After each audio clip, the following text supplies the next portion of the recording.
Alright, I just want to get across something really quick. You see this? Original 5th edition, some original 5th edition books here, and then you got the 2024 editions. Then you go over here, and you got some Matt Colville books, right? Got Stronghold of Followers, Kingdoms and Warfare, Flea Mortals. Then you got Cyberpunk over here, and you got some Dark Tower, and some more 2024 5th edition stuff. So, what am I trying to get at? There's this idea, and it's always been in the community, or in the people that play tabletop role-playing games, that either a system is perfect and you shouldn't touch it, or that it's broken and you've got to fix it. And I just want to let you know it's neither, really. A system, every single system, whether it is Cyberpunk or whether it's Dungeons & Dragons, so everything, I guess, branches off from Dungeons & Dragons because that's the first role-playing game, and that branches off other traditions going back to tabletop wargaming and that kind of stuff, right? There's a whole history. But the reason Cyberpunk exists is because you can't do in Dungeons & Dragons what you want to do in Cyberpunk. So Cyberpunk is another flavor of the type of role-playing you want to do, and Dungeons & Dragons doesn't cover it. And then you have multiple other role-playing game systems that focus on different things, whether it's superheroes or Cthulhu investigations, or whether it's being a spy, that kind of thing, right? So those are systems designed for those things. And then Dungeons & Dragons has multiple editions, and these other systems have multiple editions. And the reason is because there's a certain type of gaming that somebody wants to do that hasn't been covered by whatever game it is that they're in.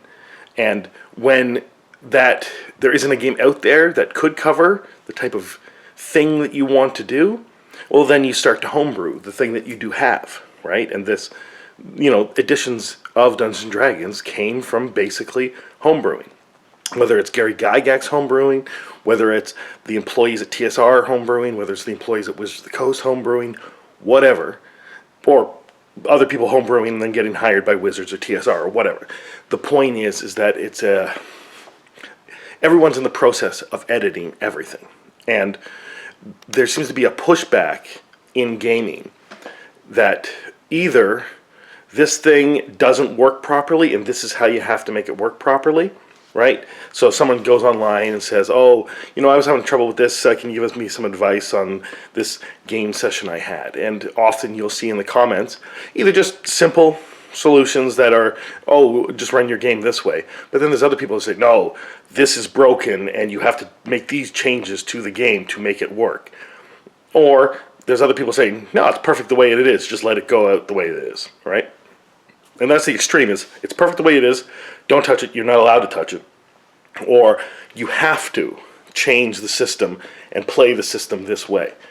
And I guess one of the examples is in Dungeons & Dragons, the trend after 2015, and it started earlier, but it started to become more prevalent, especially on YouTube, on how to properly play Dungeons & Dragons and make it more role-playing and less combat. And I've always contended, combat is role-playing. You're not actually a paladin with a sword. You're still playing a role in that thing. So already people tried to, belittle combat as not part of the experience, as sort of a thing you got to do to get to the real stuff, which is talking to people in a town and asking where the weaponsmith is, or where Lady Hawkstone is, and I need to talk to her, or that kind of stuff. And it's fine if you want your Dungeons & Dragons session to just be that, to never enter combat and play Dungeons & Dragons that way. I'm not saying that. But I'm saying that Dungeons & Dragons is designed to be both combat and the type of interaction with NPCs that you're looking for. But primarily it's combat, because that is where you derive your experience from.